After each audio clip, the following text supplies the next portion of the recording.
Have you ever noticed how a quiet place can feel weirdly uncomfortable? Like nothing is happening, but your brain starts acting like something definitely is. And suddenly, silence doesn't feel peaceful anymore. It feels suspicious.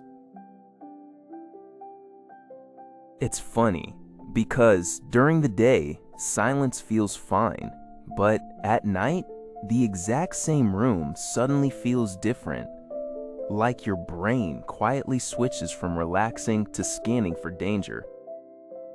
And then there's that moment when you hear your own footsteps echo, and for a split second you wonder, wait, was that just me? Or something else? The silence gives your brain too much space. No distractions, no noise, just thoughts. And somehow those thoughts always drift toward the worst possible scenario. But here's the strange part. Nothing actually changed. The room is the same. The environment is the same. The only thing that changed is how your brain is interpreting it. A quiet forest during the day feels calm, but the same forest at night? Suddenly, every shadow feels like it's hiding something. Same place, completely different feeling. Your brain doesn't like uncertainty, so when it doesn't have enough information, it starts filling in the gaps, and guess what? It usually fills those gaps with something scary.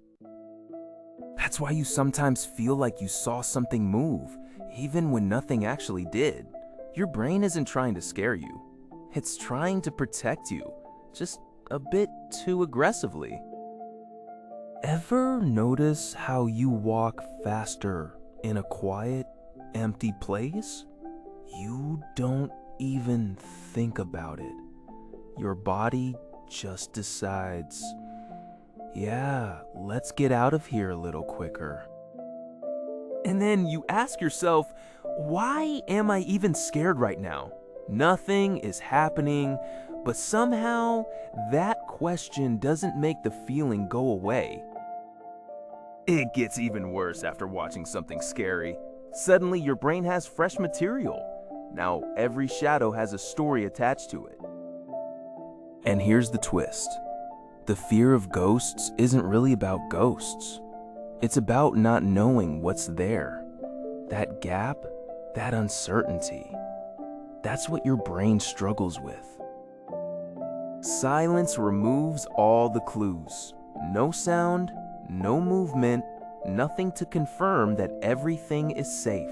So your brain assumes better safe than sorry.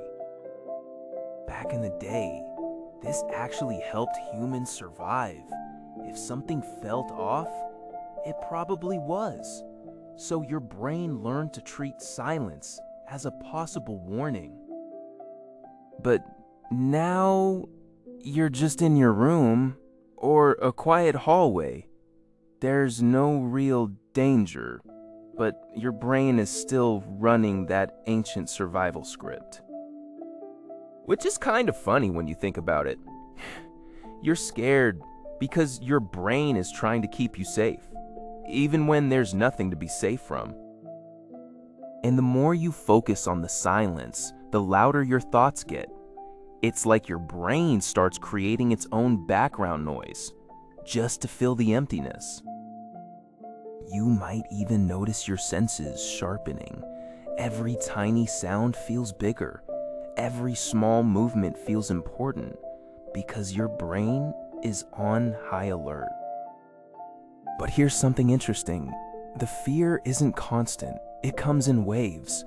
One moment you're okay.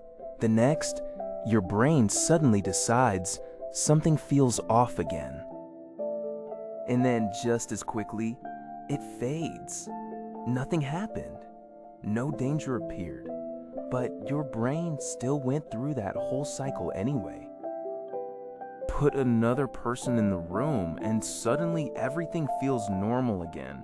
Same space, same silence, but now it doesn't feel scary anymore.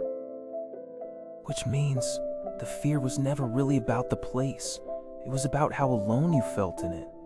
That feeling of being the only one there, that's what changes everything. So the next time you feel scared in a quiet place, just pause for a second. Nothing actually changed around you. Your brain just switched into a different mode. And once you notice that, the feeling starts to lose a bit of its power. Not completely, but enough to remind you it's just your mind doing its thing. You don't have to fight the fear. You don't have to ignore it. Just understand it.